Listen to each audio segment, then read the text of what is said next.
Price B to God. கர்த்தருக்கு ஸ்தோத்திரம். ஏசாயா 60:1 நம்ம எல்லாருக்கும் தெரிஞ்ச வசனம்.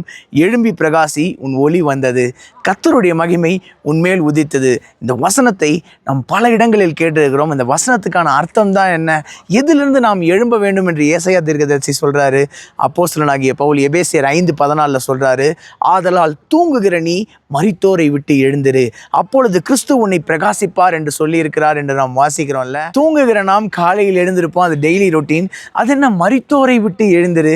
இயேசு செய்த ஒரு அற்புதத்தையும் இயேசு சொன்ன ஒரு ஊமையும் நாம் கம்பேர் பண்ணி இந்த காரியத்தை தியானிக்கலாமா?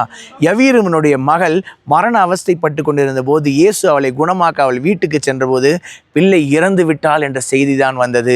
இயேசு அவர்கள் எல்லாரையும் பார்த்து பிள்ளை மரிக்கவில்லை, மகள் நித்திரையாய் இருக்கிறாள் என்று சொன்னபோது எல்லாரும் இயேசுவை பார்த்து நகைத்தார்கள். உண்மையிலே அந்த மகள் மரித்து விட்டால் தான், ஆனால் இயேசுவின் பார்வையில் அவள் நித்திரையாய் இருந்தாள். இன்னொரு இடத்தில் இயேசு சொன்ன ஓமை, இளைய குமாரன் தன் தகப்பனிடம் பாதி ஆஸ்தியை பெற்றுக்கொண்டு தூர தேசத்துக்கு சென்று துன்மார்க்கமாக ஜீவனம் பண்ணி தன் ஆஸ்தியை எல்லாம் அழித்து போட்டான். பிறகு அவனுக்கு புத்தி தெளிந்த போது தன் தகப்பனிடத்துக்கு திரும்பி வந்தான்.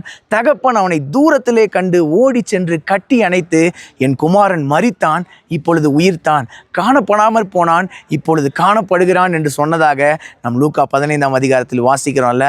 அந்த மகன் உண்மையிலே மரிக்கவில்லை, ஆனால் தன் தகப்பன் மரித்தான் என்று சொல்லுகிறார்ல. நாம் இயேசுவோடு இருக்கும்போது நாம் மரித்தாலும் மரித்தவர்கள் அல்ல, இளைப்பாரி கொண்டிருக்கிறதுக்கு தான் சமம்ல. ஆனால் இயேசுவோடு ஒருவன் இல்லாமல் துன்மார்க்க ஜீவியம் செய்யும் போது அவன் உயிரோடவே இருந்தாலும் செத்ததற்கு சமம். ஒருவன் கிறிஸ்துவுக்குள் இருந்தால் அவன் புது சிருஷ்டியாக இருக்கிறான். நாம் கிறிஸ்துவுக்குள்ளாக இருக்கிறோமா? யோசிச்சு பாருங்க. என்னுடைய வாயின் வார்த்தை, என்னுடைய இருதயத்தின் தியானங்கள் கர்த்தருக்கு முன்பாக பிரதியாக இருக்கட்டும்.